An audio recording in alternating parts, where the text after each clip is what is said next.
sir విలేకరుల meeting పెట్టే కదా బేస్తారన్నాడు రిజర్వేషన్ల మీద అడుగుదాము రేవంత్ సారు బీసీ రిజర్వేషన్లు ఎలక్షన్లో వచ్చినట్టేనా సార్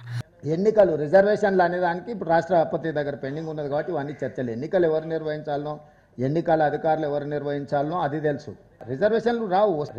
రావు వస్తే గవర్నర్ గారు ఆమోదిస్తాం మా పరిధిలో ఉన్న బిల్లులు శాసనసభ ఆమోదించిన బిల్లులను గవర్నర్ గారు ఆమోదిస్తే పంచాయతీ లేదు ఆ బిల్లులను ఆమోదించకుండా రాష్ట్రపతి గారికి గవర్నర్ గారు రాష్ట్రపతికి పంపించింది కాబట్టి ఇప్పుడు ఇది చర్చ జరుగుతున్నది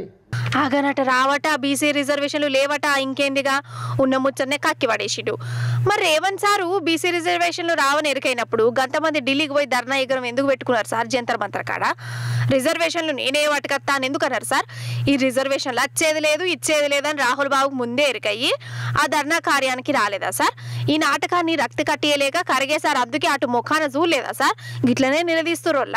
మొన్నటి దాకానేమో ఈ రేవంత్ అన్న ఏమన్నాడోళ్ళ అందరికి ఆదుకున్నది కదా బీసీ బిల్లు ఆర్డినెన్స్ తెచ్చినా ఇక రిజర్వేషన్లు అత్తన్నాయి అంతా మా పుణ్యమే అన్నాడా ఇక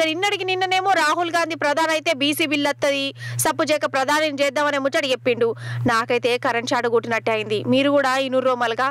రాహుల్ గాంధీ గారిని ప్రధానమంత్రిని చేసి మేము రిజర్వేషన్లను సాధించుకుంటామని చెప్పి ఈ సందర్భంగా మీ అందరికీ తెలియజేస్తున్నాం అది అయిపోయినాక ఇప్పుడేమో రిజర్వేషన్లే రావు అంత గవర్నర్ రాష్ట్రపతి అనుకుంటా ముచ్చట్లు చెప్తుండు గింతటి దానికి పటాకులు కాల్చుడు సంబరాలు చేసుకునుడు ధర్నాలు చేసుడు ఇవన్నీ ఎందుకే పెద్దన్న నిలదీస్తురు బీసీ సంఘ పోళ్ళు